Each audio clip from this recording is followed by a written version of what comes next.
Hi, this is Andrew Klavan on The Culture. Conservatives and leftists are often divided on the issue of race. Conservatives believe that all people should be treated equally without regard to race, and thus allowed to rise or fall in keeping with their individual commitments to hard work, self-reliance, and personal responsibility. Leftists, on the other hand, make the argument that you're a racist, nya, nya, nya, nya, nya, nya. Let's lay political correctness aside and take a blunt look at the facts. For many years, there's been one group in the American melting pot that has consistently underperformed in terms of productivity, intelligence, and moral behavior. I'm speaking, of course, about celebrities.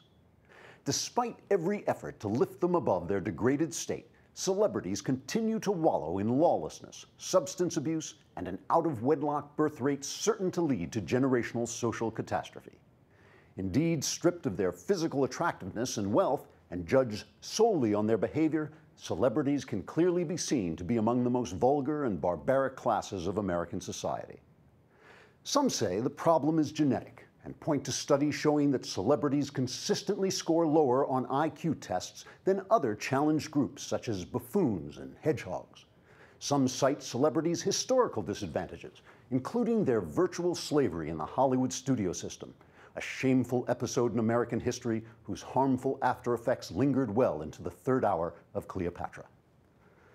Here at Klavan on The Culture, we reject both the genetic and historical explanations as scientifically dubious and intellectually unsound. We believe that all people are created equal and that even celebrities are children of God, though possibly the bizarre, twisted God of an infernal netherworld, like the Ayn Rand guy in that game BioShock, who means to create superior creatures, but instead churns out half-formed, gibbering mutants who jump at you out of the darkness. What was I talking about? Anyway, the point is that, in the end, there are only two ways you can look at people. There's the American way, which is to regard each person as an individual capable of rising above the random accidents of genetics and history to attempt a life of beauty and worth. Then there's the way where you cluster people according to those random accidents of genetics and history in order to accrue power by playing on their group grievances and passions. In other words, the platform of the Democratic Party. Celebrities have been almost wholly co-opted by the Democratic Party, and the deleterious effects of left-wing policies on their lives are plain to see. They've been repeatedly told that they're perennial victims of a world over which they have no control, and at the same time they've been taught to believe they're somehow special because of their group identity. The result is that they feel alienated from the greater American experience and its healthier aspirations.